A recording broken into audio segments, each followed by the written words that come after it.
जय राधा माधव कुंज बिहारी। माधव कुंज बिहारी।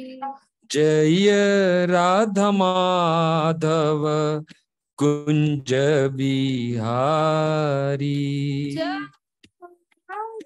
माधव कुंज बिहारी। जय राधा माधव कुंज बिहारी।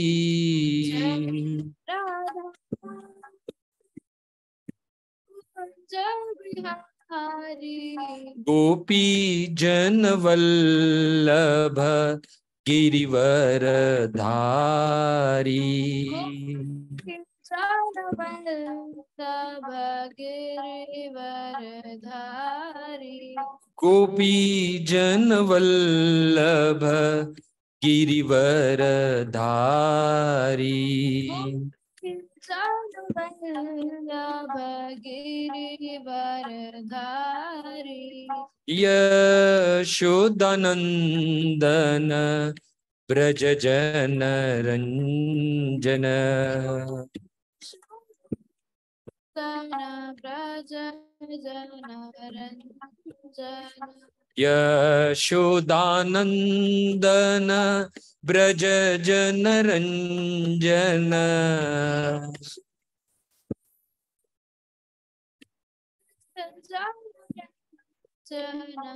यमुना तीर वनचारी।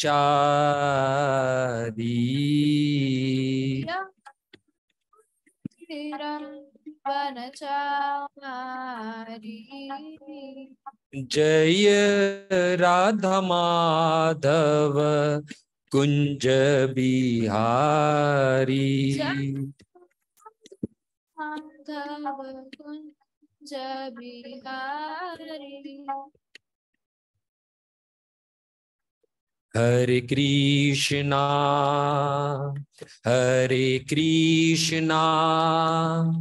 कृष्णा कृष्णा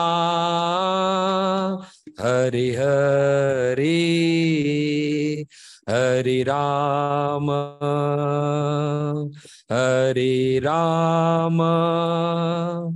राम राम हरे हरे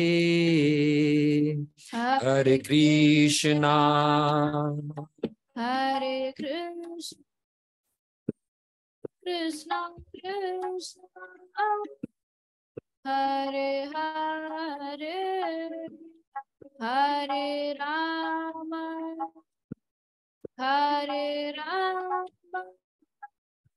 राम राम हरे हरे हरे कृष्णा कृष्णा कृष्णा हरे हरे हरे राम राम राम हरे हरे हरे कृष्णा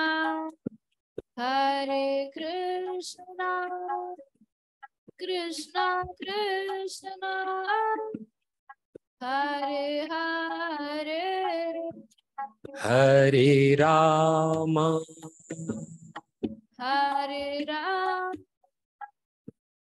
राम हरे हरे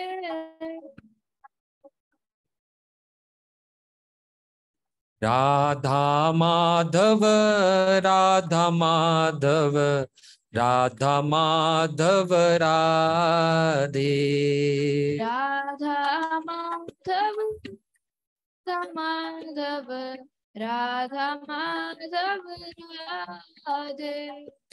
राधा गोविंद राधा गोविंद राधा गोविंद राधे। राधा गोविंद गोविंद राधा गोविंद राधे राधा श्याम सुंदर राधा श्याम सुंदर राधा श्याम सुंदर राधे राधा श्याम सुंदर राधा श्याम सुंदर राधा श्याम सुंदर राधे राधा पार्थ सारथी राधा पार्थ सारथी राधा पार्थ सारथी राधे राधा पार्थ सारथी राधा पार्थ सारथी राधा पार्थ सारथी राधे कृष्ण बलराम कृष्ण बलराम कृष्ण बलराम जय कृष्ण बलराम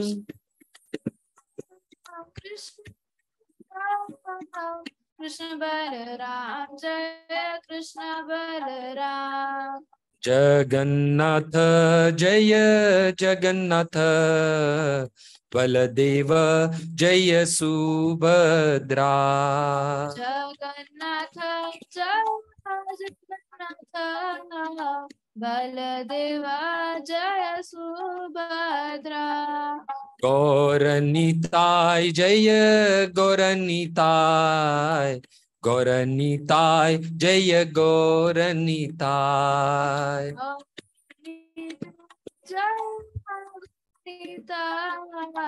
गौरनीताय जय गौरनीताय प्रभुपद प्रभुपद प्रभुपद श्रील प्रभुपद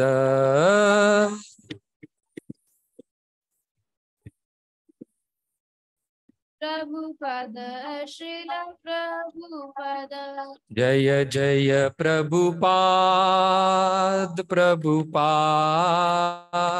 प्रभुपाद प्रभुपाद जय प्रभुपद प्रभुपद प्रभुपद प्रभुपद निताई गौर हरि बोल हरि बोल हरि बोल हरि बोल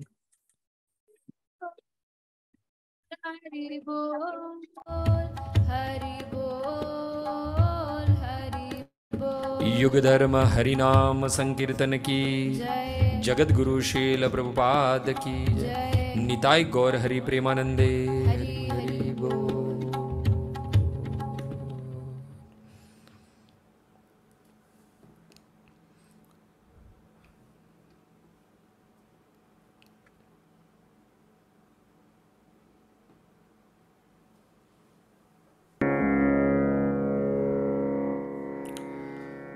ओम नमो भगवते वासुदेवाय ओम नमो भगवते वासुदेवाय ओम नमो भगवते वासुदेवाय ओम नमो भगवते वासुदेवाय ओम नमो भगवते वासुदेवाय नमो भगवते वासुदेवाय नारायणं नमस्कृत्यं नारायणं नमस्कृत्यं नरं चैव नरोत्तमं नरं चैव नरोत्तमं देवीं सरस्वतीं व्यासं देवं सरस्वतीं व्यासं ततो जयमुदीरये ततो जयमुदीरये नष्टप्रायेषु भद्रेषु नष्टप्रायेषु भद्रेषु नित्यं भागवत सेवया नित्यं भागवत सेवया भगवती उत्तम श्लोके भगवती उत्तमश्लोके भक्तिर्भवतीर्नेष्टकी भक्तिर्भवति नैष्ठकी ओम ज्ञानतिमिरानन्दस्य ज्ञानाञ्जनशलाकया चक्षुरुन्मीलितं येन तस्मै श्रीगुरुवे नमः। श्रीचैतन्यमनोभीष्टं स्थापितं येन भूतले स्वयं रूप कदा मह्यं ददाति शब्दान्तिकं। नमोऽहं विष्णुपादाय कृष्णप्रेष्ठाय भूतले श्रीमते भक्तिवेदान्त स्वामिनिति नामिने। नमस्ते सारस्वते देवे गौरवाणी प्रचारिणे निर्विशेष शून्यवादी पाश्चात्य देश तारिणे। हे कृष्ण करुणा सिंधु दीनबंधु जगतपते गोपेश गोपिका कांत राधाकांत नमोस्तुते। तप्त कांचन गौरांगी श्री राधे वृंदावनेश्वरी वृषभानुसुते देवी प्रणमामि हरिप्रिये। वाञ्छा कल्पतरुभ्यश्च कृपा सिन्धुभ्येव च पतितानां पावनेभ्यो वैष्णवेभ्यो नमो नमः। जय श्री कृष्ण चैतन्य प्रभु नित्यानंद श्री अद्वैत गदाधर शिवासादि श्री गौर भक्तवृंद। हरे कृष्णा कृष्णा कृष्णा हरे हरे, हरे राम राम राम हरे हरे। हरे कृष्णा कृष्णा कृष्णा हरे हरे, हरे राम राम राम हरे हरे। हरे कृष्णा कृष्णा कृष्णा हरे हरे, हरे राम राम हरे हरे।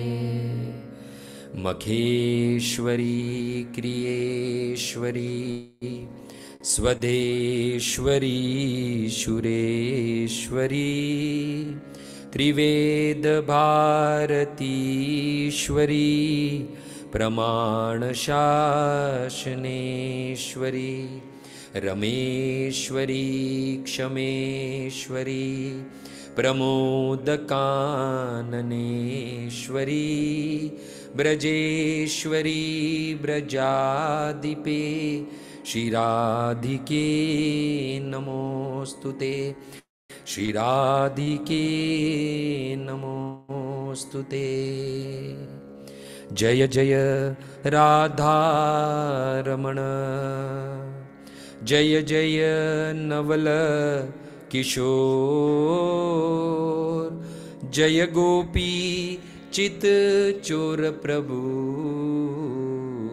जय जय माखन चोर, जय जय माखन चोर। श्री कृष्णचंद्र भगवान की जय, श्री रामचंद्र भगवान की जय, जगत गुरु शील प्रभुपाद की जय। तो उपस्थित भगवत कथानुरागी तथा देश विदेश से आए हुए सभी भक्तवृंद तथा इस कथा को सुशोभित करने वाले अंतरराष्ट्रीय कृष्ण भावनामृत संघ के वरिष्ठ भक्तगण,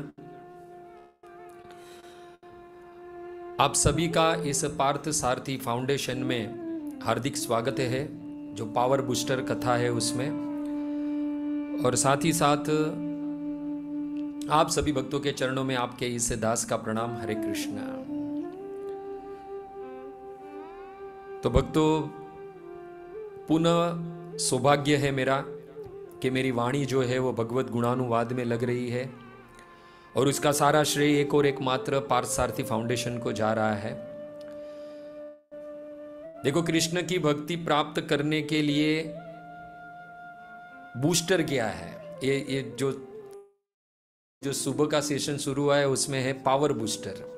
बूस्टर यानी अधिक शक्ति देने वाला। तो कृष्ण की भक्ति प्राप्त करने का बूस्टर क्या है? कृष्ण की भक्ति प्राप्त करने का बूस्टर है कृष्ण की कथा, जो लगातार 3 वर्षों से पार्थ सारथी फाउंडेशन हम सब कलिबद्ध जीवों को प्रदान कर रहा है। और साथ ही साथ इस पार्थ सारथी फाउंडेशन ने और हम सब कलिबद्ध पर कृपा करने के लिए जो जीव इस माया में फंसा हुआ है उसे शीघ्र अतिशीघ्र भक्ति में अग्रसर हो सके, इसके लिए पावर बूस्टर प्रदान किया है।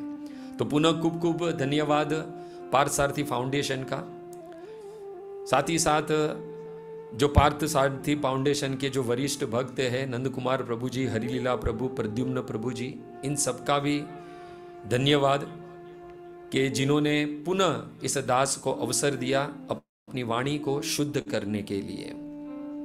तो हमारा शीर्षक है, ये 3 दिन तक चलने वाला है। तो शीर्षक है भक्ति क्या है। ज्यादातर हमें कुछ लोग ऐसा कहते हैं भक्ति क्या है, तो क्या मंदिर में जाना, भगवान के अर्च विग्रह के दर्शन करना, एकादशी व्रत रहना, गोवर्धन की परिक्रमा लगाना, वृंदावन की परिक्रमा लगाना, ये सब भक्ति नहीं, ये सब भक्ति के अंग है भक्तों। तो प्रश्न यहां पर उठ सकता है कि भक्ति किसे कहते हैं। तो भक्तों, रूप गोस्वामी पाद भक्ति रसामृत सिंधु में नारद पंचरात्रि से एक श्लोक है, वो कोट करते हैं कि भक्ति किसे कहते हैं। तो कहते हैं, सर्व उपाधि विनिमुक्ता तत्परत्वेन निर्मलम ऋषिकेण ऋषिकेश सेवनम भक्ति उच्यते। भक्ति किसे कहते हैं? तो भक्ति कहते हैं, तो रूप गोस्वामी प्राद कहते हैं हमें कि उस इंद्रियों के स्वामी ऋषिकेश की सेवा करने को ही भक्ति कहा गया है। अन्य संप्रदायों में बहुत सारी भक्ति की व्याख्या दी गई है, परंतु हम गौड़ीय संप्रदाय में वास्तविक देखा जाए तो भक्ति किसे कहते हैं? ऋषिकेण ऋषिकेश सेवनम भक्ति उच्यते। उस इंद्रियों के स्वामी ऋषिकेश भगवान कृष्ण की सेवा करने को ही भक्ति कहा गया है। परंतु ये सेवा किस प्रकार करनी है? तो रूप गोस्वामी पाद कहते हैं 3 वस्तुओं को लेकर। उसमें सबसे पहले सर्व उपाधि विनिमुक्ता, यानी सभी प्रकार की भौतिक उपाधि चिंता से रहित होकर उस ऋषिकेण ऋषिकेश की सेवा करनी है। उस इंद्रियों के स्वामी ऋषिकेश कृष्ण की सेवा करनी है। सर्व है, सर्वप्रथम है सर्व उपाधि विनिमुक्ता। दूसरा है तत्परत्वेन, यानी तत्परता, उत्कंठा से या फिर अनन्य भाव से कृष्ण की सेवा हमें करनी है। और तीसरा है निर्मलम, यानी शुद्ध सकाम कर्म से मुक्त होकर हमें उस ऋषिकेश भगवान कृष्ण की सेवा करनी है, जिस सेवा को भक्ति कहा गया है।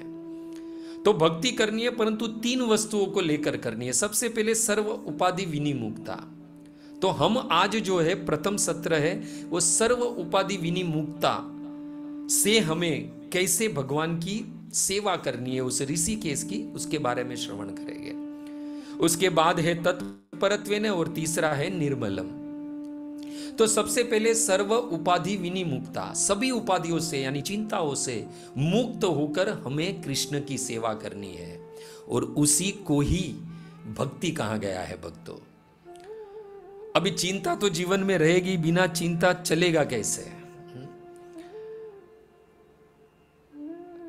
गोस्वामी तुलसीदास जी कहते हैं कि चिंता से घटे रूप और ज्ञान।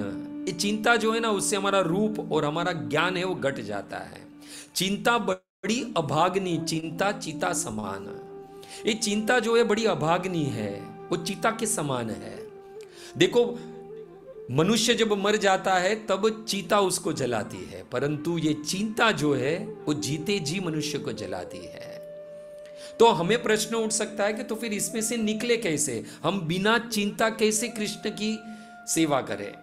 तो गोस्वामी तुलसीदास जी कहते हैं कि तुलसी भरोसे राम के निर्भय होके सोए, होनी अनहोनी नहीं होनी, होनी हो सो होए।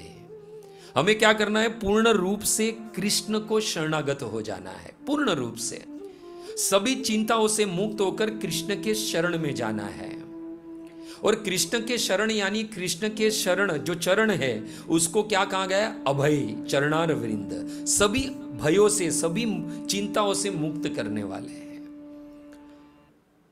भक्तों, जब नैमिषारण्य में 88,000 ऋषियों ने 1,000 वर्ष तक यज्ञ करने का निश्चय किया, तो सबसे पहले उनको भी चिंता हुई देखो ये जो यज्ञ था वो 1000 वर्ष तक चलने वाला था, और वहां पर सोनक आदि ऋषि 88,000 ऋषि होते हैं। सबको चिंता हुई सबसे पहले वस्त्र और भोजन की, और हमें भी हमारे जीवन में सबसे पहले चिंता किस चीज की रहती है? वस्त्र की और भोजन की। उसी समय सुत गोस्वामी रोमहर्षण के पुत्र उग्रश्रवा जो है वहां पर उपस्थित हुए। सभी लोग ने उनको दंडवत प्रणाम किया और सभी लोग ने अपनी चिंता व्यक्त की कि 1000 वर्ष तक ये यज्ञ चलने वाला है और हमारे पास वस्त्र और भोजन की चिंता है। तब बड़ा सुंदर जो सुत गोस्वामी है वो उत्तर देते हैं कि भोजन आच्छादने चिंता वृथा कुर्वन्ति वैष्णवा। अरे आप सब लोग वैष्णव हो, आप लोग वृथा में ही व्यर्थ ही ये सब चिंता लेकर बैठे हैं, क्योंकि हम जिसकी भजन भक्ति करते वो कौन है? यस्य विश्वम्भरो देव।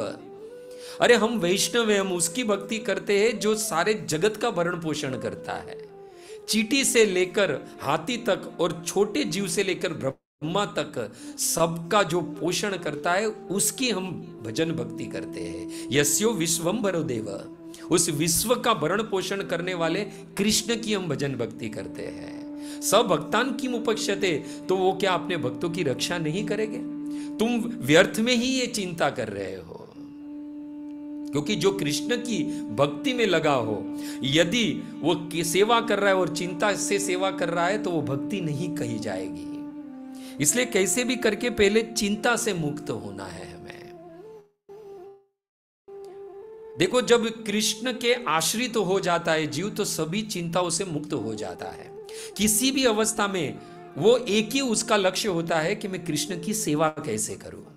उसके जीवन में किसी भी वस्तु का अभाव नहीं रहता है। बाद में जब उसने ठान लिया है कि मुझे किसी भी अवस्था में, किसी भी परिस्थिति में मुझे कृष्ण की सेवा करनी है, और कृष्ण की सेवा को ही भक्ति कहा गया है। किसी भी अवस्था में वो व्यवस्था करके रह जाता है। हमारा प्रॉब्लम क्या है? पहले हम व्यवस्था करते हैं और बाद में व्यवस्था के अनुसार हम हमारी अवस्था करते हैं।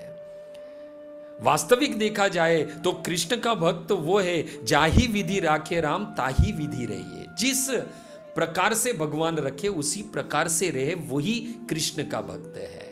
इसलिए यहां कहा गया सर्व उपाधि विनिमुक्ता, सभी उपाधियों से, चिंताओं से रहित होकर भगवान की सेवा के अतिरिक्त कोई भी इच्छा न हो, उसी को ही भक्ति कहा गया है।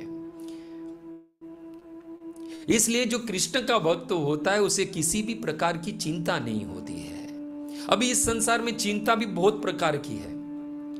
एक चिंता तो कैसी, एक चिंता है कि हमारा जन्म जो है वो भारतवर्ष में नहीं, भारतवर्ष में हुआ है, अमेरिका, ऑस्ट्रेलिया या लंदन में नहीं हुआ है। ये भी किसी की चिंता है। अरे कहां हमें भारत भूमि पे जन्म दिया? यदि अमेरिका में जन्म दिया होता, ऑस्ट्रेलिया में जन्म दिया होता या लंदन में जन्म दिया होता तो हम बड़े सुखी होते। परंतु भक्तों, जिन जिन ने भी भारत भूमि पे जन्म लिया है, भारत वर्ष में जन्म लेने वाले बड़े ही भाग्यशाली है, बड़े ही भाग्यवान है। स्वर्ग के देवता भी जो है वो भारत वर्ष में जन्म लेने के लिए तड़पते हैं, लालायित रहते हैं। एक तो मनुष्य जीवन मिले और उसमें भी भारत भूमि मिले तो सोने पे सुहागा है भक्तों। यहां तक कि स्वर्ग के देवता भी कामना करते हैं कि कब हमें मनुष्य जीवन मिले और मनुष्य जीवन में भी हमें भारत वर्ष यानी भारत भूमि मिले। अरे वो देवता भी सोचते हैं कि इस मनुष्य ने कौन सा तप किया होगा, कौन से पुण्य किए होंगे कि उनको भारत भूमि पे जन्म मिला है। देवता तो यहां तक कहते हैं कि शायद ये साक्षात कृष्ण की ही कृपा है कि शायद ये जीव को ये मनुष्य जन्म मिला है और भारत भूमि मिली है। भक्तों, यहां तक कहा गया है शास्त्र में कि यदि ब्रह्मलोक मिल जाए, यदि किसी जीव को ब्रह्मलोक मिल जाए तो उसकी आयु कैसे हो जाती है? कल्प आयुष्याम, करोड़ों अरबों वर्ष की आयुष्य मिल जाती है उसको। परंतु शास्त्र कहता है उससे भी श्रेष्ठ है क्षण आयुष्यम भारत भुजियो परम।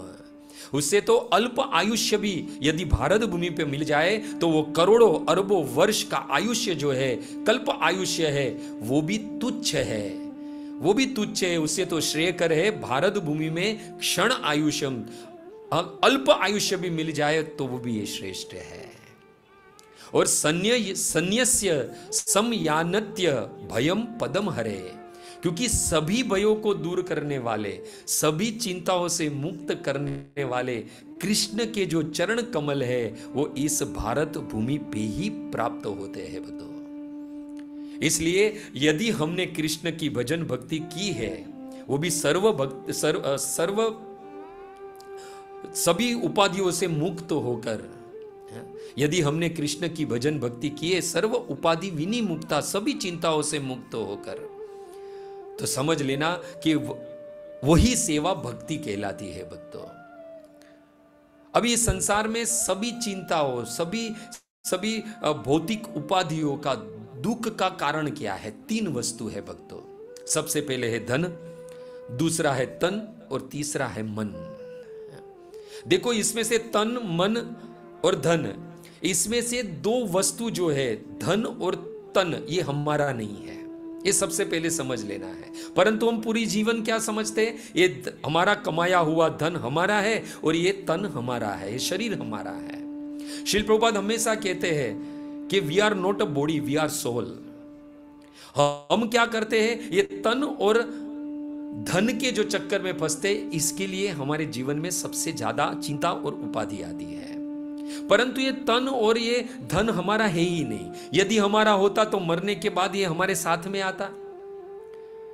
जैसे ही ये प्राण निकल जाते हैं इस देह से, तो ये शरीर कुछ काम का नहीं रहता और ये धन संपत्ति भी यही धरी के धरी रह जाती है। परंतु ये तन, धन और मन में वास्तविक देखा जाए तो मन ही हमारा है, मन ही हमारा नित्य संगी है। इसलिए ये मन को है वो सेवा में लगाना चाहिए। और कुछ लोग कहते हैं सेवा मन से करो, सेवा मन से करो। गलत। सेवा मन से नहीं, मन को सेवा में लगाना है, तब जाके वो भक्ति में परिवर्तित होगा। इसलिए धन है भक्ति में लगाना चाहिए, परंतु धन में आसक्ति नहीं होनी चाहिए। ये तन भी भक्ति में लगाना चाहिए, परंतु ये तन में भी आसक्ति नहीं होनी चाहिए। हाँ, परंतु मन में आसक्ति हो, पर किस प्रकार की? सवे मने कृष्ण पदारविंदयो।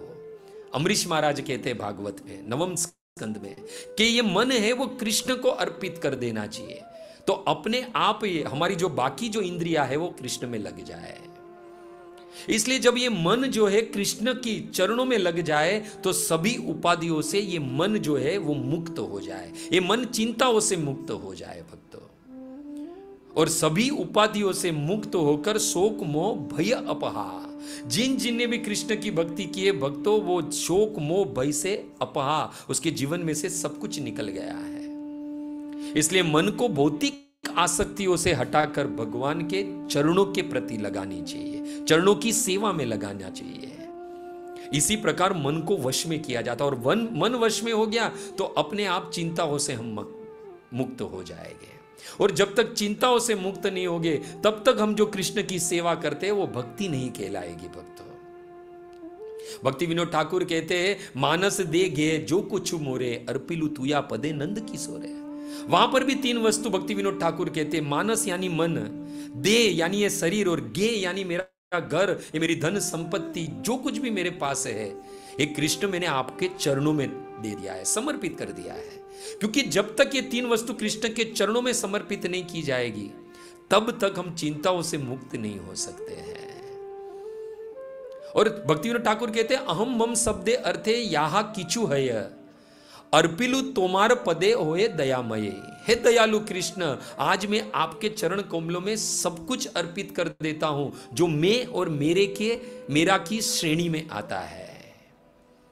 मैं यानी क्या? मैं यानी ये मेरा शरीर, और मेरे मतलब मेरा धन, मेरी संपत्ति, मेरी पत्नी, मेरे बच्चे, ये सब कुछ उसमें आ जाते हैं। तो भक्ति विनोद ठाकुर कहते हैं कि मैं चिंता से मुक्त होकर हे कृष्ण आपकी सेवा करूं, जिसे भक्ति कहा गया है, इसके लिए मैं सब कुछ आपके चरणों में अर्पित कर देता हूं। आमार सर्वस्व दे गे अनुचर, भाई बंधु दारा सुत द्रव्य द्वार घर, ये सब हेल तब आमी हेनु दास।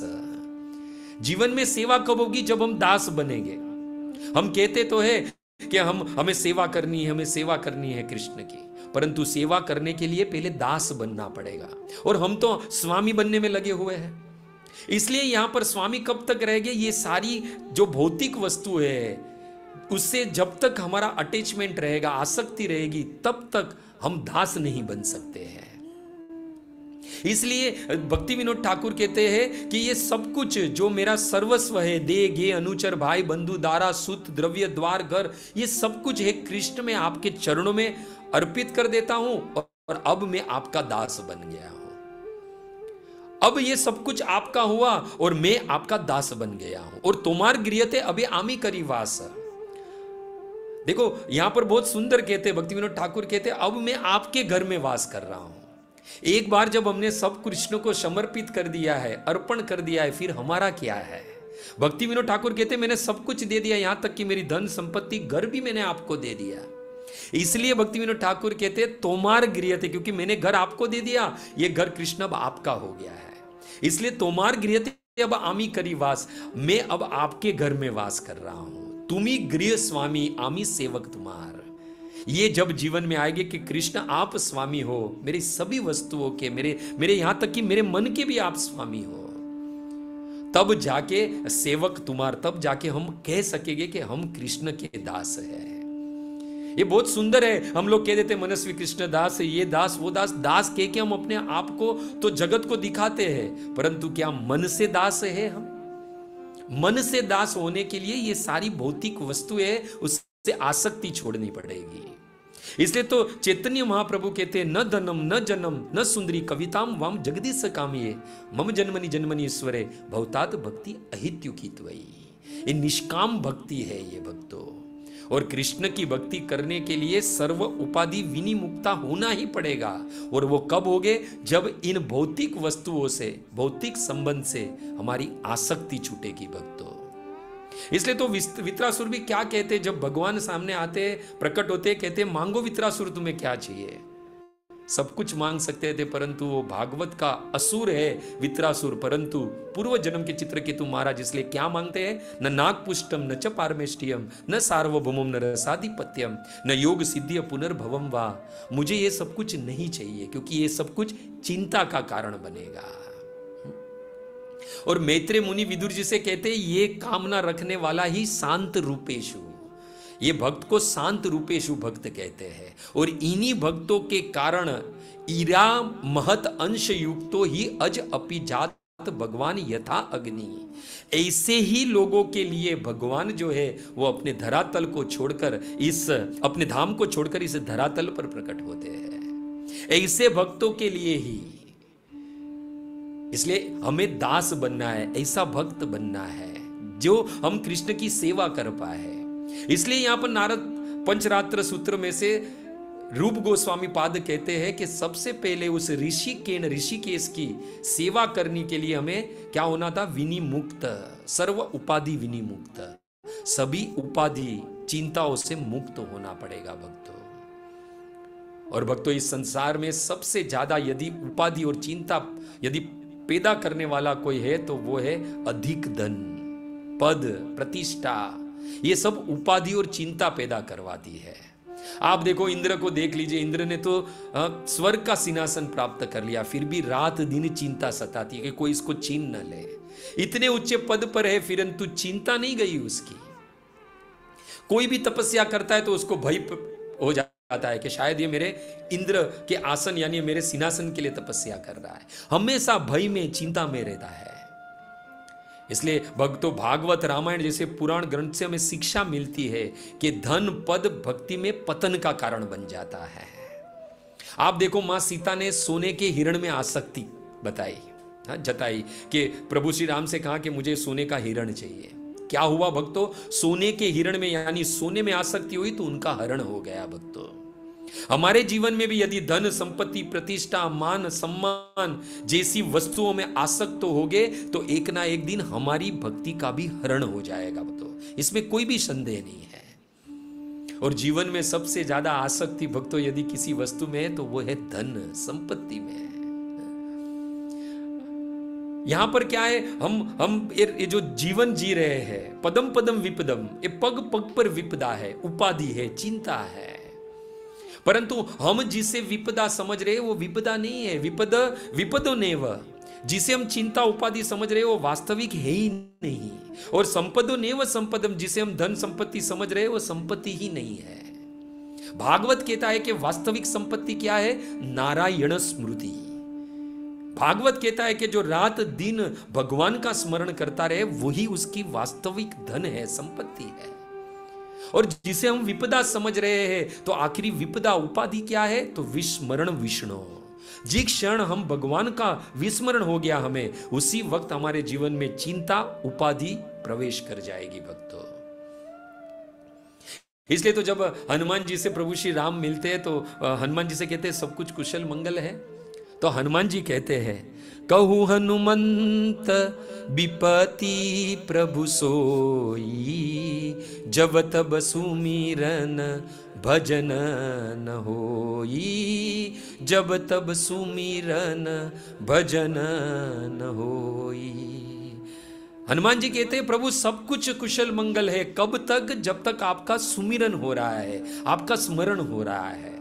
जिस वक्त आपका स्मरण नहीं हुआ, जीवन में उपाधि चिंता सब कुछ आना शुरू हो जाएगी। इसलिए धन जो है वो हमारा है ही नहीं भक्तों, क्योंकि वो हमारे साथ में ही नहीं आने वाला है। तो उसमें आसक्ति किस चीज की? भक्तों, पद्म पुराण में भूमि खंड में इंद्र के सारथी जो मालती उनका नाम है, वो ययाति महाराज से कहते हैं कि अर्थस्य उपार्जने दुखम दुखम अर्जिते रक्षणे। ये धन को उपार्जित करने में जितना श्रम है उससे भी ज्यादा श्रम उसकी रक्षा करने में होता है। और धन का नाश देखा जाए तो 5 वस्तुओं से होता है कि यदि कोई चोर चोरी करके लेके जाए, पानी, आग, स्वजन और राजा, ये 5 वस्तुओं से ही धन का है वो नाश होता है। परंतु सुद गोस्वामी गरुड़ पुराण में सोनकादि ऋषियों से कहते, धनस्य यस्य राजाप्यो भयम नस्ति न चोर। वास्तविक धन तो वो है जिसे चोर और राजा हर नहीं सकते, उससे भय नहीं है। और मृत्यु च यन मुच्यते, मरने के बाद भी वो धन हमारे साथ में रहता है। और सम अर्जस्व तत् धनम, इसलिए प्राण से भी अधिक श्रम वो धन कमाने के लिए करना चाहिए जो मरने के बाद भी हमारे साथ में आता है। हम पूरी जीवन श्रम किसके लिए करते हैं? उस धन कमाने के चक्कर में जो धन हमारा है ही नहीं, हमारे साथ में ही नहीं आएगा। गरुड़ पुराण में सुद गोस्वामी कहते हैं कि सम अर्जस्व तत् धनम, ऐसे श्रम करो, ऐसा धन कमाने में कि जो धन मृत्युश्च यन मुच्यते, मृत्यु के बाद भी हमारे साथ में आए। और भक्तों, वो धन कौन सा है? वो धन है गोलोकेर प्रेम धन नाम संकीर्तन। हरे कृष्णा कृष्णा कृष्णा हरे हरे, हरे राम राम राम हरे हरे।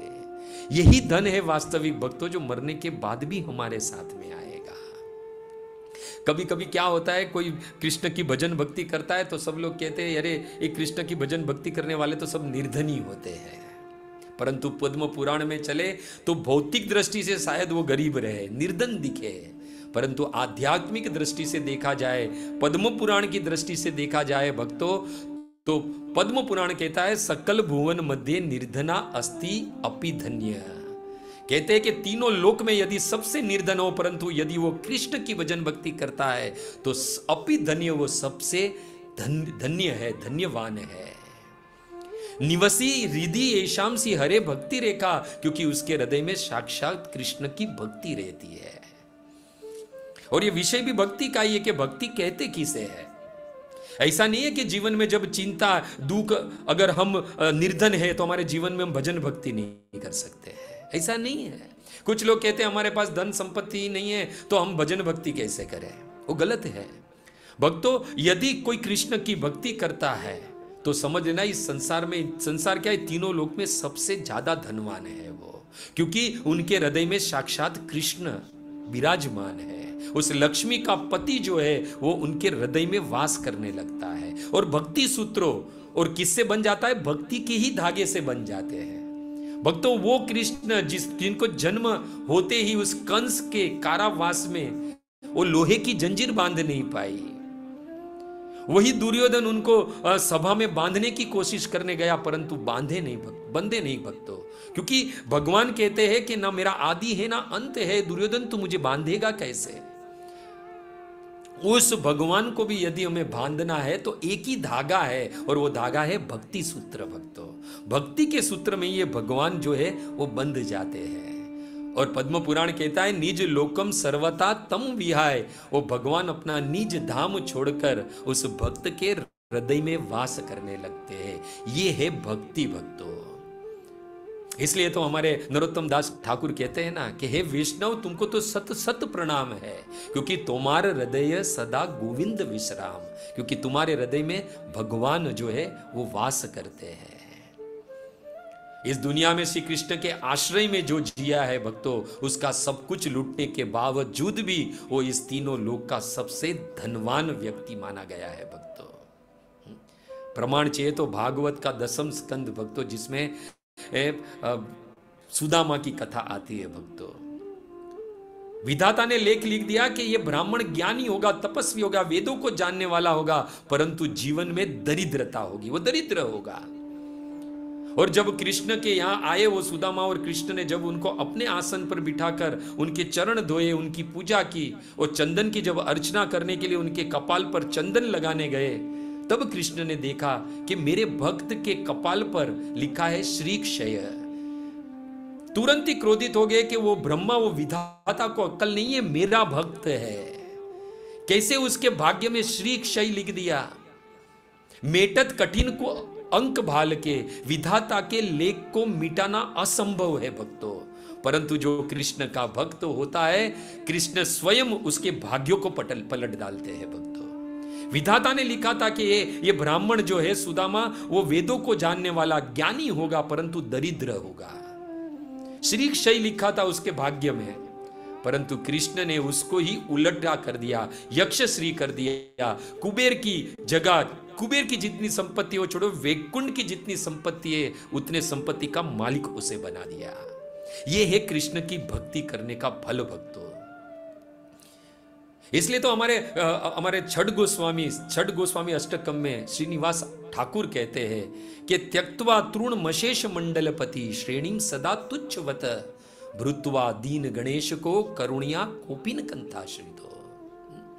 सब कुछ त्याग कर दिया, तृणम यानी त्वरित, बिना सोचे समझे।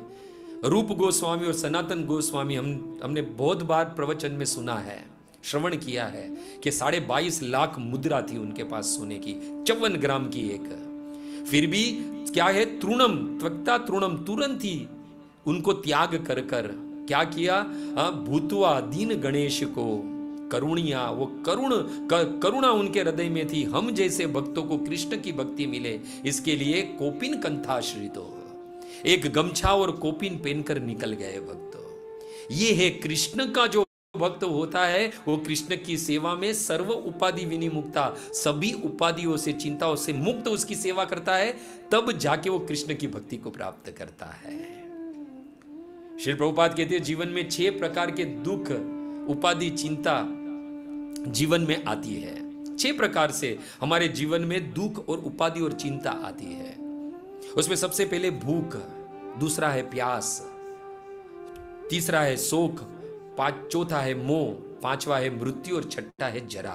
भूख, प्यास, शोक, मोह और मृत्यु और जरा, ये 6 प्रकार के दुख हमारे जीवन में उपाधि और चिंता लाते हैं भक्तों। परंतु भागवत खोला जाए तो भक्तों ये जो 6 जो दुख के कारण, उपाधि के कारण है, चिंता के कारण है, उससे भी मुक्त हुआ जा सकता है। प्रमाण है भागवत भक्तों। भूख प्यास से परीक्षित महाराज 10वां स्कंद भक्तों, शोक मोह से पृथु महाराज जो है 4था स्कंद भागवत का, और मृत्यु जरा से 3रा स्कंद हमारे ध्रुव महाराज भक्तों। हम सब जानते हैं कि गंगा के तट पर परीक्षित महाराज ने आश्रय लिया भगवान की कथा सुनने के लिए। मां गंगा के तट का आश्रय लिया और सुखदेव गोस्वामी का आगमन हुआ भक्तों। और उस वक्त हम सब जानते, परीक्षित महाराज ने जल, अन्न सब कुछ त्याग दिया था, यहां तक कि निंद्रा को भी त्याग दिया था, और लगातार वज्र आसन में 7 दिन और रात भगवान की कथा का श्रवण किया। 10वां स्कंद शुरू होने ही वाला था, और सुखदेव गोस्वामी को लगा कि परीक्षित ने ना जल लिया है ना अन्न लिया है, तो शायद थकान होगी, तो कहा वहां के थोड़ा विश्राम कर लेते हैं और बाद में कथा शुरू करते हैं। शायद आपको भूख और प्यास लगी होगी, तब परीक्षित महाराज बड़ा सुंदर कहते हैं कि त्वत मुख अभोंजे च्युतम पिबतम हरि कथा अमृतम। हे सुखदेव गोस्वामी, आपके कमल मुख से निकली हुई कृष्ण की कथा रूपी अमृत का पान करने से मेरी असह्य भूख तथा प्यास है वो मुझे बाधा नहीं दे रही है। मुझे ऐसा लगता है कि मैं अमृत का पान कर रहा हूं जो मेरी भूख और प्यास को बिल्कुल ही खत्म कर दिया है। यानी कृष्ण की कथा जो है वो भी एक भक्ति का अंग है भक्तों, श्रवण करना। नवदा भक्ति में सबसे पहली भक्ति मानी गई है श्रवणम भक्तों। श्रवणम भक्ति है, श्रवण करने से, कृष्ण की कथा का श्रवण करने से परीक्षित महाराज को भूख और प्यास जो हमारे जीवन में दुख और उपाधि लाती है उससे मुक्ति मिल गई भक्तों। और हम सब जानते हैं कि 7 दिन लगातार बिना अन्न बिना जल ग्रहण किए हुए भगवान की कथा को श्रवण किया और भगवत धाम को भक्तों प्राप्त कर लिया।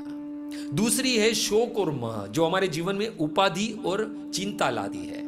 तो भक्तों, भागवत का 4वां स्कंद और 20वां अध्याय मैत्री मुनि विदुर जी से कहते हैं कि पृथु महाराज के द्वारा 99 अश्वमेघ संपन्न हुए और 99 अश्वमेघ जब संपन्न हुए भगवान प्रकट हो गए उस यज्ञ स्थल पर। और भगवान ने कहा, वरम च मत कंचन मानव इंद्र वृष्णिव, तुम मुझसे मन चाह वरदान मांग सकते हो। पृथु महाराज कहते, वरान विभोत्वत वरद ईश्वरात, हे परमेश्वर विभो, मैं जानता हूं कि आप सभी प्रकार के वर देने में समर्थ हो, पर न काम्य नाथ तत् अपि अहम, परंतु मुझे कोई कामना नहीं है, मुझे कोई कामना नहीं है भक्तों। शोक और मोह देखा जाए तो जीवन में बहुत होता है।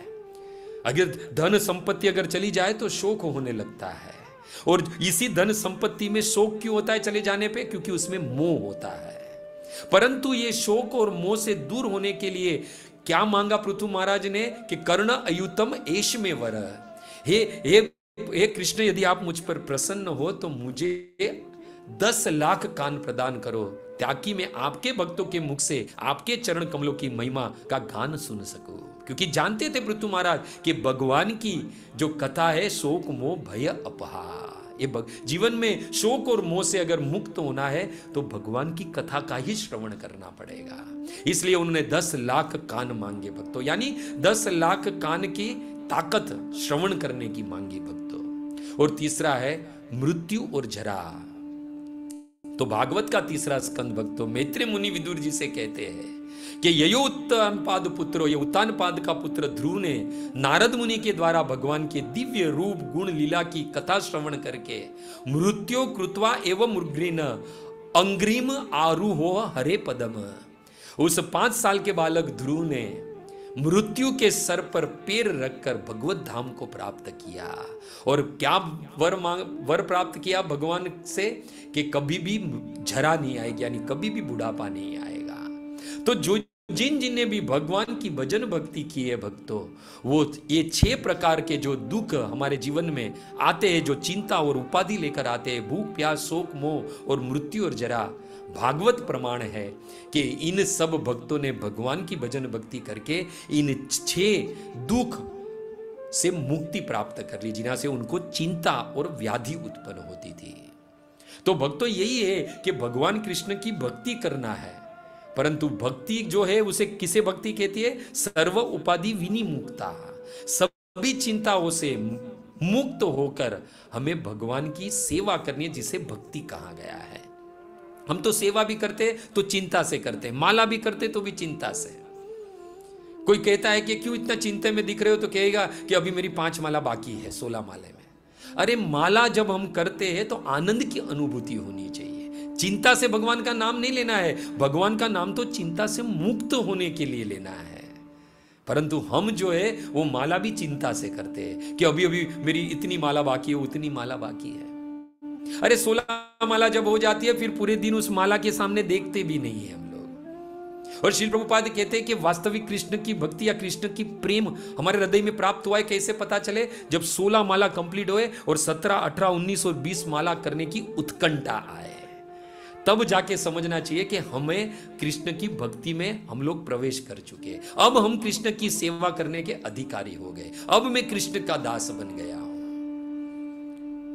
परंतु हम तो माला भक्ति में भी चिंता है, और जब तक भक्ति में चिंता होगी भक्तों, तो सेवा नहीं होगी बराबर, और सेवा को ही भक्ति कहा गया है भक्तों।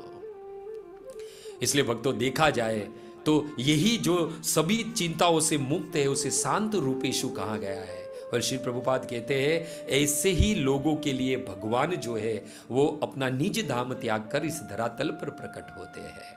उन्हें किसी भी चीज की परवाह नहीं रहती है, चिंता नहीं रहती है। वे किसी भी स्थान पर, किसी भी परिस्थिति में, किसी भी अवस्था में सुख की भी अनुभूति नहीं करते और दुख का भी प्रभाव नहीं होता है उनको। यही वास्तविक शांत रूपेशु है, यही जो उस ऋषिकेण ऋषिकेश की सेवा करने के लायक है भक्तों। इसलिए भक्तों जीवन में जब तक उपाधि है, चिंता है, तब तक हम जो है वो भक्ति नहीं कर पाएंगे, हम कृष्ण की सेवा नहीं कर पाएंगे भक्तों। इसलिए भक्तों ये जो जिस वस्तुओं में हमारी आसक्ति है उससे हमें आसक्ति हटाकर, इस भौतिक वस्तुओं से आसक्ति हटाकर हमें कृष्ण में आसक्ति लगानी है, कृष्ण के चरणों में आसक्ति लगानी है। तो क्या होगा, धीरे धीरे हम सभी चिंताओं से मुक्त हो जाएंगे। ये धन संपत्ति आखिर क्या है? ये पैसा जो है, धन है, इंसान को ऊपर ले जा सकता है, परंतु ये इंसान पैसे को ऊपर नहीं लेकर जा सकता है। ये पैसे धन से शायद इस संसार में वो बहुत ऊपर हो जाए, बड़ा हो जाए, परंतु ये इंसान इस पैसे को ऊपर, ये धन को लेकर नहीं जा सकता है ऊपर। इसलिए सबसे पहले ये धन, पद, सम्मान से आसक्ति हटानी होगी, तब जाके हम चिंता से मुक्त होंगे भक्तों। एक सुंदर, एक छोटी सी कहानी श्रवण करके हम लोग जो है इस कथा का विराम करेंगे। हम सब जानते हैं कृष्ण के एक भक्त हुए नामदेव जी भक्तों। ऐसे देखा जाए तो भगवान उनकी सेवा और उनकी भक्ति को देखकर अपना निज धाम छोड़कर 72 टाइम यानी 72 बार इस धरातल पर प्रकट हुए हैं भक्तों। साक्षात दर्शन दिया है नामदेव जी को भक्तों, क्योंकि उन्होंने अपने जीवन की सारी उपाधि, सारी चिंता जो है वो कृष्ण के चरणों में अर्पित कर दी और कृष्ण का नाम ले रहे थे और कृष्ण की सेवा कर रहे थे। एक बार नामदेव जी अपने कुटिया में सोए हुए थे और तभी उनकी कुटिया में आग लग गई भक्तों। देखो आग लग गई, यदि हमारे कुटिया में, हमारे घर में आग लग जाए तो हमें चिंता होने लगे, परंतु धन्य है नामदेव जी, उस चिता, उस अग्नि को भी भगवान का ही स्वरूप समझा। सोचा कि आज मेरे घर पर साक्षात कृष्ण जो है, मेरे ठाकुर जी जो है वो अग्नि के रूप में आए हुए हैं। उन्होंने क्या किया, जितना भी सामान थोड़ा बहुत बाहर पड़ा हुआ था घर के, वो सारा सब उठा के जो जलते हुए घर के अंदर डाल दिया। आजू बाजू वाले लोग को पता चला कि नामदेव के घर पर आग लगी है तो तुरंत ही वहां पर आ गए। वो लोग सामान बचाने की कोशिश कर रहे थे और नामदेव जी क्या कर रहे थे, जो सामान बाहर लेकर आते थे वो सामान को पुनः उस घर में डाल रहे थे चलती हुई चिता में। क्योंकि उनके मन में क्या था कि आज भगवान जो है, कृष्ण जो है वो मेरे घर पर अग्नि के रूप में प्रकट हुए हैं, तो मेरा धर्म है, भक्ति ये कहती है कि जो कुछ भी अपना है वो कृष्ण को अर्पित कर देना चाहिए। आज तो साक्षात कृष्ण आए हैं।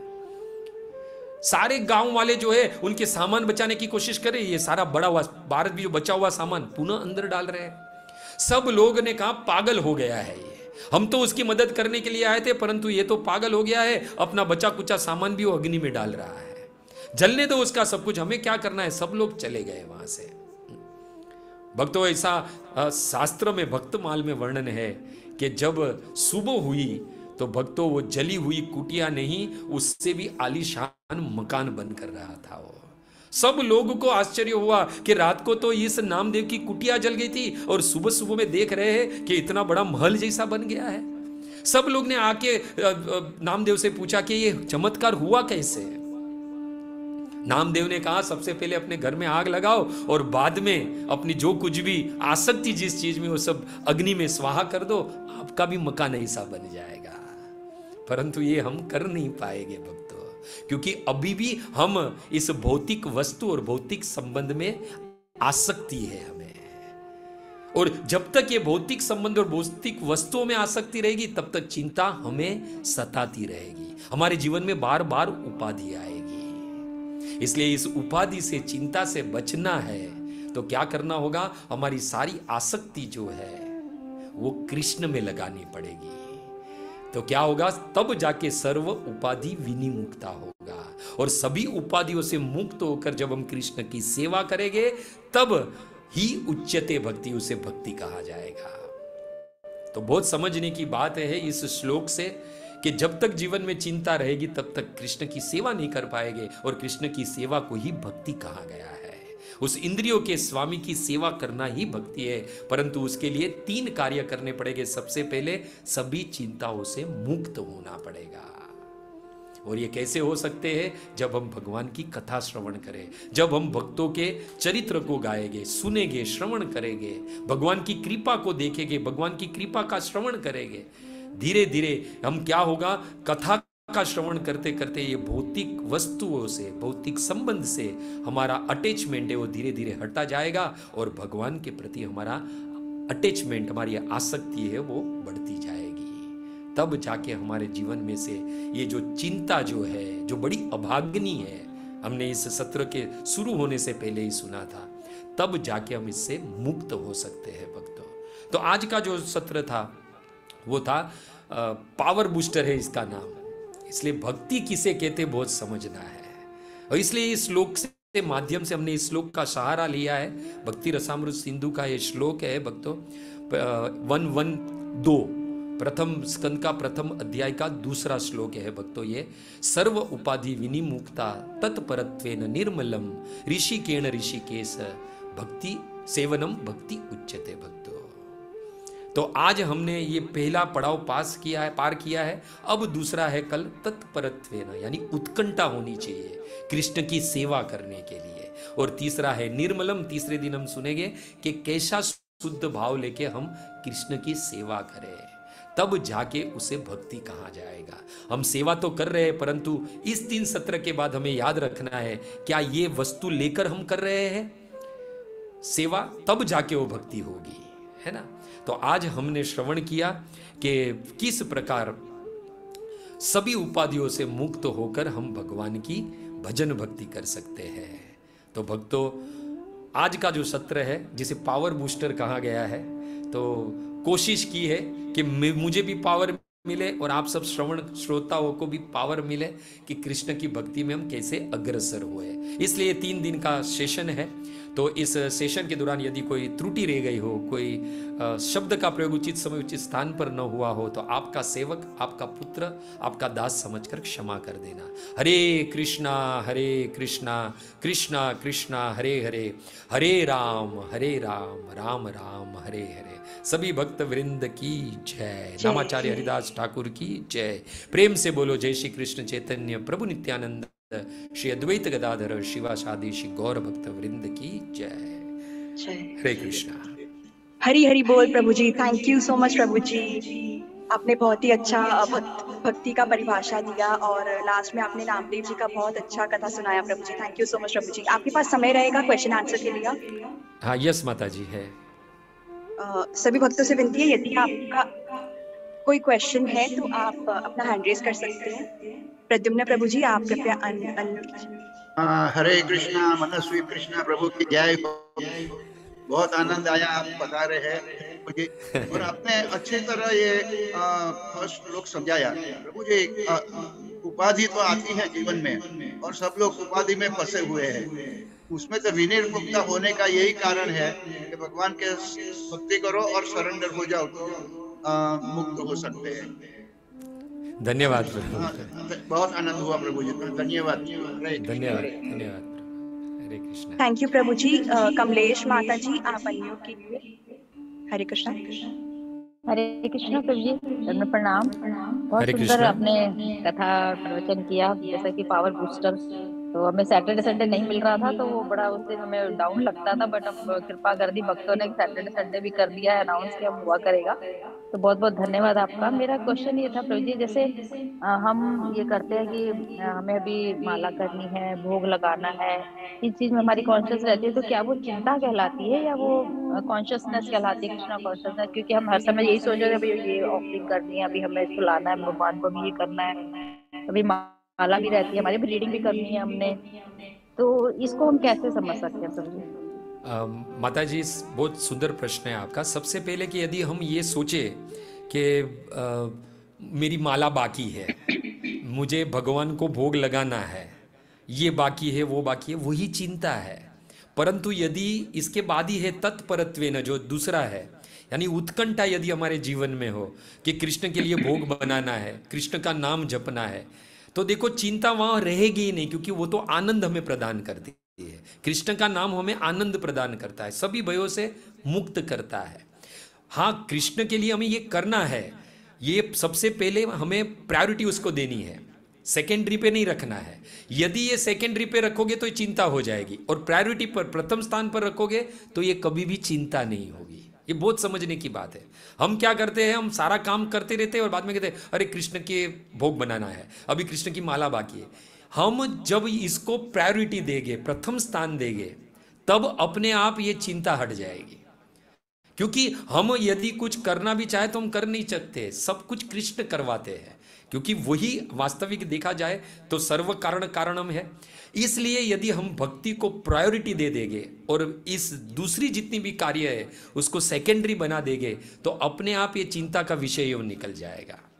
आप क्यों ऐसा बोलते हो कि हमें अभी भी भोग लगाना बाकी है, भोग बनाना बाकी है? क्यों? क्योंकि आपको हमें हमारे घर के लिए भी प्रसाद बनाना है, हमारे घर में जो हमारी आसक्ति है, जो भी हमारा परिवार है, उनके लिए भी हमें कार्य करना है। परंतु यदि हम ये सोचे कि कृष्ण को भोग लग जाए तब जाके इन सबको प्रसाद मिले, हम सब लोग प्रसाद ग्रहण करेंगे, तो प्रायोरिटी क्या हो जाएगी? कृष्ण की सेवा प्रायोरिटी हो जाएगी। और जब ये प्रायोरिटी हो जाएगी तो अपने आप चिंता से हम मुक्त हो जाएंगे। और जब तक ये सेकेंडरी में है तब तक ये चिंता है माता जी, ये बात समझ लेना, तब तक ये चिंता है ही। चिंता कब हटेगी? जब ये प्रायोरिटी पर आ जाएगी और बाकी सारे कार्य सेकेंडरी पे चले जाएंगे। समझ में आया माता जी? जी प्रभु जी, बड़ा सूक्ष्म अर्थ था इसका, बट आपने बहुत अच्छे से क्लियर कर दिया प्रभु जी, बहुत बहुत क्योंकि हम अक्सर यही कर रहे होते हैं कि हम तो कृष्णा कॉन्शियस है, हम तो ये सब सोच रहे हैं और ऐसा कुछ है। तो बहुत सुंदर आपने आंसर दिया प्रभु जी, बहुत बहुत धन्यवाद आपका। हरे कृष्ण। धन्यवाद माता जी, धन्यवाद। थैंक यू प्रभु जी, थैंक यू माता जी। बबीता माता जी, आप अनम्यूट कीजिए। हरे कृष्णा। हरे कृष्ण प्रभु जी। हरे कृष्ण माता जी। थैंक यू सो मच प्रभु जी, आपने बहुत ही अच्छा बताया, बहुत ही अच्छा समझाया, बहुत अच्छा लगा। और मैं फर्स्ट क्लास में हूँ तो बहुत अच्छा लगा। तो प्रभु जी, मेरा क्वेश्चन ये है कि जैसे आपने बताया कि हमने भारत भूमि में जन्म लिया, हम बहुत ही सौभाग्यशाली हैं और भारतवर्ष में हमने जन्म लिया। और देव का भी बोलते हैं कि उन्होंने जो कोई पुण्य कर्म किए तो भारतवर्ष में हमने जन्म लिया। लेकिन प्रभु जी, भारत तो ऐसा भी है कि बहुत से ऐसे आत्माएं हैं जो बहुत ही घिनौने काम नहीं करते हैं, तो वो भक्ति भी नहीं कर पाते। तो प्रभु जी, इस बात को कैसे समझे प्रभु जी? माता जी, आपका आवाज नहीं आ रहा, आपका मैं क्वेश्चन ही नहीं समझ पाया वो। हरे कृष्णा प्रभु जी, क्या आवाज आ हाँ रही बराबर, है? हाँ बराबर आ रहा है। हाँ प्रभु जी, मेरा क्वेश्चन ये है कि जैसे हमने भारतवर्ष में, आपने बोला कि भारतवर्ष में जन्म लिया तो सौभाग्यशाली हम हैं। तो प्रभु जी, लेकिन भारतवर्ष में ऐसे भी हमारे भारत में जो बहुत ही ज्यादा मात्रा में प्रभु जी ऐसे इंसान है बहुत आतताई है, बहुत ही घिनौने काम भी कर रहे हैं और भक्ति भी नहीं कर पा रहे। तो प्रभु जी, इस बात को हम कैसे समझे कि क्या उन्होंने कोई पुण्य कर्म किए होंगे पिछले जन्म में? देखो, इस संसार में देखा जाए तो सबसे दुर्लभ वस्तु है कृष्ण की भक्ति, सबसे दुर्लभ वस्तु। सबसे पहले ये समझ लीजिए। दूसरा क्या है? शास्त्र कहता है बड़े भाग मनुष्य तन पावा। ये मनुष्य शरीर मिलना भी दुर्लभ है।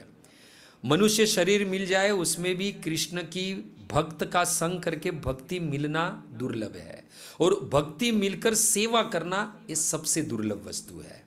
तो ये सबके भाग्य में नहीं होता है। मनुष्य जीवन मिला है वो तो सबसे पहले हमने दुर्लभ वस्तु प्राप्त कर लिया, परंतु इस मनुष्य शरीर का मिलने का उद्देश्य क्या है? हमारे पास गोल्डन अपॉर्चुनिटी है कि हमें दूसरा सोने पे सुहागा भारत भूमि भी मिली, परंतु हम क्या कर रहे हैं? मनुष्य जीवन जो वास्तविक मिला है उसका यूज ही नहीं कर रहे हैं हम लोग। आप समझ रहे हैं माता जी? वो जिन लोग को नहीं पता है वो लोग ये मनुष्य जीवन जो है, जो दुर्लभ है, उनको मिला है, जो दुर्लभ भारत भूमि है वो भी मिली है, परंतु उस मनुष्य जीवन मिला है करना क्या है वो उनको नहीं पता है। इसलिए वो लोग गलत गलत कार्य करते हैं। हमें भी नहीं पता था अगर हम हमारा भी पीछे जो देखे तो हमें भी नहीं पता था। तो श्रील प्रभुपाद की कृपा है कि हमें वास्तविक ज्ञान प्रदान हुआ कि मनुष्य जीवन मिला है किसके लिए? कृष्ण की भजन भक्ति करने के लिए, कृष्ण की सेवा करने के लिए। तब जाके हम हमारे इस मनुष्य जीवन का उद्धार कर रहे हैं। इसलिए जिनको नहीं पता है, भारत भूमि पे जन्म तो मिल गया, दुर्लभ वस्तु मिल गई है, परंतु अब जैसे कि मुझे कोई एक वस्तु मिल जाए जो दुर्लभ है जीवन में, किसी को नहीं मिले, मुझे मिल गई। पर मुझे जैसे कि मेरे पास मोबाइल नहीं है, मुझे मिल गया अभी का लेटेस्ट iPhone 14 मिल गया। पहले मेरे पास सादा फोन था, चलो दुर्लभ वस्तु मुझे मिल गई, पर मुझे पता ही नहीं इसको चलाना कैसे है। आप समझे?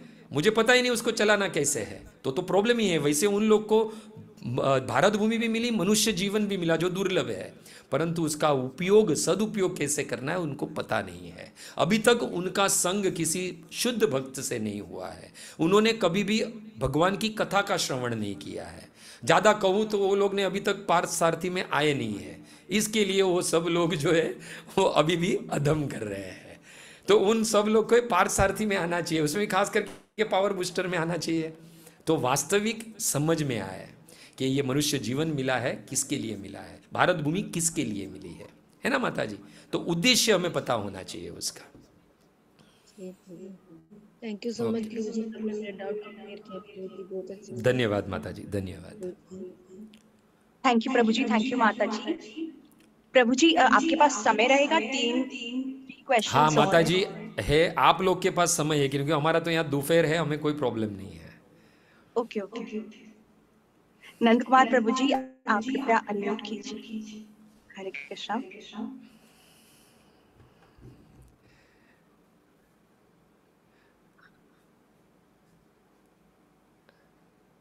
नंद कुमार प्रभु जी का क्वेश्चन नहीं है कुछ, और उनका क्वेश्चन नहीं है, मेरे लिए बहुत अच्छा है क्योंकि बहुत कठिन कठिन प्रश्न पूछते हैं।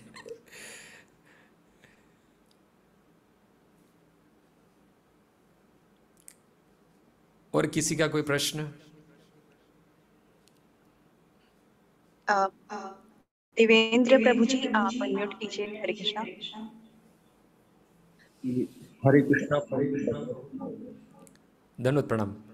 प्रभु जी आपकी कथा बहुत वो जिज्ञासाएं, अब मैं ये नहीं समझ पा रहा हूँ सही है कि गलत, के जैसा मार्गदर्शन करिएगा। भला तो ये जैसा आपने विषय में बताया कि तो उस स्तर के भक्त अब हम समय में प्रभु जी की नहीं, तो कैसे जाना जाए प्रभु कि आपने भगवान बताया, भगवान कृष्ण में आसक्ति बने, इसके लिए हमें क्या प्रयास करना चाहिए प्रभु जी? जैसा कि आपने बताया हमें चिंता से मुक्त, तो ये प्रभु जी, तो इसके अलावा और क्या करना चाहिए जैसा प्रभु जी? 3 कार्य हमें है। आज हमने सबसे पहले कार्य को समझा, सभी उपाधियों से हमें मुक्त होना है सबसे पहले। और ये सारी उपाधि किसके लिए? धन, संपत्ति, पद, मान, सम्मान, ये सब की हमें कामना है, और हमारे ही इस भौतिक जगत, भौतिक वस्तु, भौतिक संबंध में हमारी आसक्ति है, इसके लिए चिंता है। तो ये तो आज हमने इस सत्र में सुना कि इस चिंता से मुक्त कैसे हुआ जाए, है ना? अब और आगे बढ़ने के लिए अभी 2 सत्र बाकी है, तो उसमें हम समझेंगे और कैसे और क्या क्या कार्य करें जिससे हम कृष्ण की सेवा, उस इंद्रियों के स्वामी कृष्ण की सेवा कर पाए जिसे भक्ति कही गई है ना? तो वो क्रम बाई क्रम आएंगे।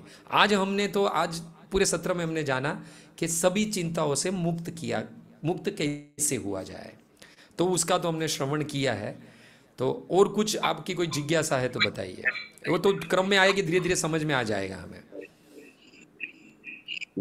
नहीं धन्यवाद। तो ये पूछना था जैसे प्रभु जी के जो है आज के समय मतलब ऐसे देखने को अच्छा संभव है? प्रभु जी आपका आवाज नहीं आ रहा है बराबर। किसी और को कुछ इनका क्वेश्चन समझ में आया तो बोल सकता है।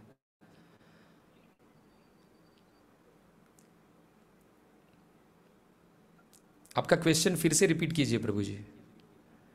प्रभु जी मतलब जो उच्च जैसे नामदेव वो उस स्तर के मतलब अब भी हैं अपने समाज में या किस स्तर के भक्त हैं सब? नहीं प्रभु, आपका आवाज कट कट के आ रहा है, नहीं समझ में आ रहा है मुझे। प्रभु जी आई थिंक वो बोल रहे हैं कि रामदेव के जैसे उच्च कोटि के भक्त के जैसे हम शायद कैसे बन सकते हैं, वो पूछ रहे हैं राइट, शायद। ऐसा है प्रश्न आपका प्रभु जी? जी जी, मतलब अब बन सकते हैं कि मतलब ये प्रभु जैसे भक्त और हमारे समाज में अब नहीं हो पा रहे हैं, क्या कारण है और है तो उन्हें कैसे जाना जाए? प्रभु आज भी ब्रज वृंदावन में आज भी ऐसे बहुत सारे नामदेव जैसे भी संत महात्मा है। ज़्यादा दूर जाने की ज़रूरत नहीं है, हम हमारे प्रभुपाद का ही अगर एग्जाम्पल ले लेवे, इसी कलयुग में है, हाँ आए प्रभुपाद और इतना बड़ा मिशन जो कृष्ण की भक्ति सबको प्रदान की। ऐसा नहीं है प्रभु, भगवान ही अपने किसी निज जो प्रिय भक्त है उनको धरातल पर भेजते हैं अपनी ही भक्ति का प्रचार करने के लिए। तो नामदेव जी ने भी कृष्ण की भक्ति का प्रचार किया और श्री प्रभुपाद ने भी कृष्ण की भक्ति का प्रचार किया है। ये प्रचार सिर्फ हम लोग के लिए है कि हम जैसे कलिबद्ध जीव है वो मुक्त होकर कृष्ण की भजन भक्ति कर सके, चिंताओं से मुक्त होकर, है ना। तो ऐसा नहीं है कि अब ऐसे महात्मा नहीं है। शिल प्रभुपाद तो आज भी हमारे बीच में है और शिल प्रभुपाद के स्वयं वचन है कि मैं सदा अपने बुक्स में जीवंत रहूंगा। अगर आपको ऐसा लगता है कि कोई नहीं है तो हमारे शिल प्रभुपाद की बुकें पढ़िए, आपको खुद महसूस होएगा कि आज भी इस कलयुग में ऐसे भक्त हैं जो कृष्ण की भक्ति का प्रचार शुद्ध भाव से करते हैं। नामदेव जैसे भक्त आज भी है प्रभु, ऐसा नहीं है। बस हमें ढूंढना है, तलाश करना है बस खाली। जी जी प्रभु जी, बहुत बहुत धन्यवाद। Okay Prabhu ji, okay, Hare Krishna. Thank you प्रभु जी। सुमन लता माता जी आप कृपया अनम्यूट कीजिए। हरे कृष्णा। प्रणाम प्रभु जी। धन्यवाद, प्रणाम। धन्यवाद प्रभु जी आपका जैसे कथा श्रवण करवाने के लिए। जैसे आपने अभी बताया था सुदामा थे, शायद जब भगवान ने उनको देखा था, भगवान को अफसोस जो मेरा भक्त है और उसके पास धन कितनी थी। जैसे फिर भगवान ने उनको देखा तो जो वो उनको दान किया भगवान ने। तो प्रभु जी जो ये कार्य था, क्या भगवान को पहले पता नहीं था कि जो सुदामा वो इतने गरीब है तो उसके जीवन में जो धन होना चाहिए था, जो भगवान ने उनको जो बाद में प्रदान किया वो धन? मुझे पता नहीं, आवाज ही नहीं आ रहा है। प्रभु जी मतलब आवाज आ रहा है पर हो रही है। बाकी माता जी जो बोल रहे बराबर आवाज क्लीन आ रहा है, पर ये जो है वो बड़ा लाउड और कम हो रहा है, उसमें कुछ समझ में नहीं आ रहा है कि क्वेश्चन क्या है। माता जी आप अपना क्वेश्चन चैट बॉक्स में लिख लीजिए। प्रभु जी लेकिन मेरे को लगता है कि वो पूछ रही है कि सुदामा विप्र की पहले स्टार्टिंग में उनके पास धन नहीं था, लेकिन बाद में उनके पास धन भगवान ने उनको प्रोवाइड किया, तो वो शायद पूछ रही है। वो मुझे भी समझ में नहीं आ रहा। हाँ जी वही ना। अच्छा वही भगवान, जब भगवान बोलते हैं कि मेरे भक्त के पास भगवान को अपने भक्त का ध्यान रहता है, और फिर भगवान ने जब उनको देखा तो उनके पास जो है धन नहीं था, भगवान ने की जैसे उनके ऊपर दृष्टि पड़ी उनके हाँ पास समझ इतना गया। धन आ गया। देखो ये लीला से हमें ये सीखना है कि हमारे जीवन में जैसे कि बहुत सारी चिंता थी सुदामा के जीवन में, है ना। उनकी पत्नी सुशीला ने कहा कि आप जाइए द्वारकाधीश का दर्शन करके आइए, आपके मित्र है ना। देखो जीव जब भगवान के पास जाएगा तभी चिंता से मुक्त होगा। ये समझने जैसी बात है इस लीला से। जब तक कब चिंता से मुक्त हुए सुदामा? जब उन्होंने भगवान के पास गए। ये जीव भी कब चिंता से मुक्त होगा? जब वो भगवान से सन्मुख होगा। जब तक भगवान से विमुख है वो चिंता से मुक्त नहीं होगा। हमें भी जाना पड़ेगा भगवान के पास, मतलब भगवान के सन्मुख होना पड़ेगा। ऐसे ही घर बैठे बैठे हम चिंता से मुक्त नहीं हो जाएंगे। हमें भी कुछ ना कुछ करना पड़ेगा, भक्ति करना पड़ेगा, सेवा करनी पड़ेगी, तब जाके हम इस चिंता से मुक्त हो गए। तब तक जीवन में से चिंता नहीं गई सुदामा की जब तक वो कृष्ण से मिले नहीं, यानी कृष्ण के दर्शन नहीं हुए तब तक। यानी कहने का मतलब है कि कृष्ण के दर्शन ही हमारी सारी चिंताओं को नष्ट करने में समर्थ है। ये लीला से हमें ये पता चलता है। और देखा जाए तो भगवान के परिकर है वो, है ना। वो तो भगवान ने जो रोल दिया है वो रोल अदा करना है उनको, और बाद में वापस वो भगवत धाम में चले जाते हैं, भगवान की सेवा करते हैं। फिर कभी भगवान को कोई रोल देना है तो अपने परिकर को नीचे भेज, इस धरातल पर भेजते हैं। तो ये सब क्रम है। कहने का मतलब है माता जी कि जब तक सुदामा भगवान के दर्शन नहीं किए तब तक चिंता से मुक्त नहीं हुए। यानी हम भी नहीं हो सकते जब तक हम भगवान के सन्मुख नहीं होंगे, भगवान से विमुख है तब तक हम दुखी रहेंगे, चिंता में रहेंगे। बराबर है माता जी? हरि बोल प्रभु जी, बहुत ही सुंदर आज तक मेरा धन्यवाद प्रभु जी आपका। थैंक यू प्रभु जी, थैंक यू माता जी। प्रभु जी अभी 2 क्वेश्चन और है, क्या हम ले सकते हैं? हाँ हाँ ले लीजिए।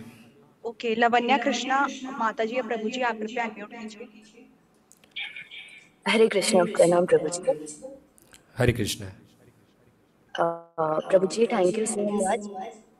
यस्य विश्वाम्बरो दिव्या, ये होम टेक आपने हमको दिया है आज। प्रभु जी मेरा क्वेश्चन ये था, मन से सेवा करने में और मन को सेवा लगाने में क्या अंतर है? Can you please explain? देखो, मन से सेवा करना यानी मानसी सेवा है ना। और मानसी सेवा के हम कोई पात्रता ही नहीं है हमारे में। आप देखो, शास्त्र खोलो, हमारे कितने हैं मानसी सेवा में। हमारे छठ गोस्वामी में से रघुनाथ दास गोस्वामी, हाँ, भगवान को खीर मानसी यानी मन से खीर अर्पण की और वही प्रसाद के रूप में उन्होंने ग्रहण किया, और हम सब जानते हैं उनके पेट में गड़बड़ हो गई और उनको बुखार आ गया, जो कि वो 3 दिन की सूखी छाछ पीने वाले। परंतु मानसी में भगवान को खीर अर्पण की और वही खीर मानसी में ही उन्होंने ग्रहण किया, है ना। तो वो स्थिति बहुत ऊपर है। हम सब लोग क्या कहते हैं, मन से सेवा कर लेंगे, मन से भगवान का नाम ले लेंगे, परंतु अभी तक हम उस स्तर पे है ही नहीं। ये मन से सेवा कब होती है? जब उच्च स्तर पर आ जाए, तब कोई भी शरीर की क्रिया ने मन से हम भगवान की सारी सेवा कर सकते हैं, परंतु वो हमारे स्तर ही नहीं है वो। इसलिए हमारा मन से सेवा नहीं करनी है, मन को सेवा में लगाना है। ये बात को बहुत समझने जैसी बात है। हम क्या कहते हैं, मन से सेवा करो, मन से सेवा, गलत। मन को सेवा में लगाओ। मन से सेवा नहीं होगी। हम थोड़ी अभी वो स्तर पर आ गए कि मानसी सेवा हम कर सके, नहीं। इसलिए हमारे मन को सेवा में लगाना है माता जी। समझ में आया माता जी? यस प्रभु जी, कृतज्ञता। धन्यवाद माता जी, धन्यवाद। थैंक यू प्रभु जी, थैंक यू माता जी। प्रभु जी एक क्वेश्चन चैट बॉक्स में था कि वो एक माता जी पूछ रही है कि is it good to have curiosity in mind and heart while reading Bhagavatam, especially like reading about stories like Dhruv Maharaj and Prahlad Maharaj. Sometimes while reading fast, due to curiosity, I may miss the exact meaning. तो is it good? देखो, पढ़ना चाहिए। मतलब माता जी का ऐसा है ना कि पढ़ रही हूँ मैं, परंतु कभी कभी ध्रुव महाराज या प्रहलाद महाराज की स्टोरी जो है, जो कथा है, वो कभी कभी मैं एग्जैक्ट उसका मीनिंग नहीं समझ पाती हूँ। यही है ना उनका? जी माता जी। हरे कृष्णा, यस, हरे कृष्णा प्रभु जी, दंडवत हरे कृष्णा। प्रणाम। तो माता जी कभी कभी क्या होता है कि एक्चुअली ऐसा, हाँ बोलिए। एक्चुअली ऐसा होता है कि जैसे हम ध्रुव महाराज की स्टोरी पढ़ रहे हैं, तो सपोज हमने सोचा कि हमने लाइक निरंतर हम करते हैं तो रोज के 2 पेज पढ़ते हैं, लेकिन वो जब स्टोरी चलती है तो हमारे अंदर इतनी उत्सुकता जागृत होती है कि हम उस स्टोरी को आगे भी उस दिन कंटिन्यू करना चाहते हैं, तो हम शॉर्ट स्पैन में ज्यादा पेजेस पढ़ना चाहते हैं। तो ऐसा लगता है कि क्या हमें जो समझना चाहिए था वो हमने शायद एग्जैक्ट उससे ग्रहण नहीं किया जो हमें ग्रहण करना चाहिए था उस भागवतम से। नहीं, ऐसा नहीं है माता जी। सबसे पहले कि भागवत हम जब खोलते ही है तो सब कुछ ग्रहण ही कर लिया है सबसे पहले, क्योंकि जब जीव के पुण्य का उदय होता है तब भागवत मिलता है। और आप जो कह रहे हैं कि मैं थोड़ा पढ़ती हूँ और बाद में मुझे उत्सुकता होती है, उत्कंठा होती है कि आगे पृथ्वी महाराज को क्या प्राप्त हुआ, तो मैं फटाफट पढ़ लेती हूँ। वो उससे ऐसा कुछ नहीं, उसका फल मिलेगा ही, क्योंकि भागवत का एक अक्षर भी पढ़ा जाए तो उसका फल है। तो आपने तो पूरी ये कथा पढ़ी है। तो कभी कभी क्या है, जब वापिस कहीं पे हम कथा सुनते हैं तो हमें पता चलता है कुछ मीनिंग, अच्छा इसका ऐसा था, ऐसा होता है। पर इसका मतलब ये नहीं कि फास्ट पढ़ने से कोई तकलीफ है या कोई विविधा है, ऐसा कुछ नहीं है। ये तो उत्कंठा है, अच्छी बात है कि आपको ऐसा है कि कल शायद, हाँ कल मैं पढ़ पाऊँ या ना पढ़ पाऊँ, आज ही पढ़ लूँ, तो ये तो ज़्यादा अच्छी बात है। और हमारा दूसरा ही स्टेप है तत्परत्वेन, उत्कंठा, जो आपके उसमें दिख रही है। तो ये भक्ति में बहुत मतलब बहुत सहायता करती है हमारी भक्ति को आगे लेके जाने की। इसलिए अच्छी उत्कंठा है, इसको रोकिए मत। आप कल का काम आज ही पूरा पढ़ लिया तो अच्छी बात है, इसमें कोई वो नहीं है। और मीनिंग कुछ नहीं है, जब जब हम कथा सुनेंगे अलग अलग वक्ताओं से, तो अलग अलग रीत से हमें अच्छे दर्शन हो गए, है ना, जो जो हमने पढ़ा है। तो इसमें कोई भी लॉस नहीं है हमारा, आप चिंता मत कीजिए। जी धन्यवाद प्रभु जी। हरे कृष्णा। हरे कृष्णा, हरे कृष्णा। थैंक यू प्रभु जी, थैंक यू माता जी। प्रभु जी मेरा एक लास्ट क्वेश्चन है। जैसे आपने बस सॉरी प्रभु जी, जैसे आपने बोला कि पृथु महाराज ने सहस्त्र कान मांगा था भगवान से, तो वो भगवान ने उनको दिया था क्या? हाँ हाँ, भगवान ने उनको वरदान में दिया कि आपको 10 लाख कान, यानी 10 लाख कान, यानी कहने का मतलब उनका था कि जो 10 लाख कान में श्रवण करने की शक्ति है, उतनी शक्ति मुझे दो, क्योंकि मुझे आपकी कथा का श्रवण करना है। क्योंकि ये 2 कान तो कम पड़ रहे हैं, आपकी कथा नहीं, और मुझे कान चाहिए, है ना, यानी ओन श्रवण करने की शक्ति चाहिए, ऐसा। तो हाँ हाँ, 100% भगवान ने उनको उनकी कथा श्रवण करने के लिए उतनी शक्ति दी जो 10 लाख कानों में होती है उतनी। यस माता जी। Okay, thank you so much प्रभु जी, थैंक यू सो मच प्रभु जी। आपसे यही विनती है कि आप बारंबार पार्थसारथी फाउंडेशन में पधारें और हमें आप इतना सुंदर कथा सुनाते हैं प्रभु जी। थैंक यू सो मच प्रभु जी, thank you so much for everything प्रभु जी। धन्यवाद माता जी। बस इसी प्रकार आपके दास को सेवा देते रहिए, सेवा हमेशा अवश्य आपका दास करेगा। Hare Krishna. Thank you so much प्रभु जी। वांछा कल्पतरुभ्यश्च कृपा सिन्धुभैव च पतितानां पावनेभ्यो वैष्णवेभ्यो नमो नमः। श्रील प्रभुपाद की जय। हिज ग्रेस मनस्वी कृष्ण प्रभु जी की जय। हरि बोल, हरे कृष्णा। सभी भक्त वृंद की जय। हरे कृष्ण, हरे कृष्ण।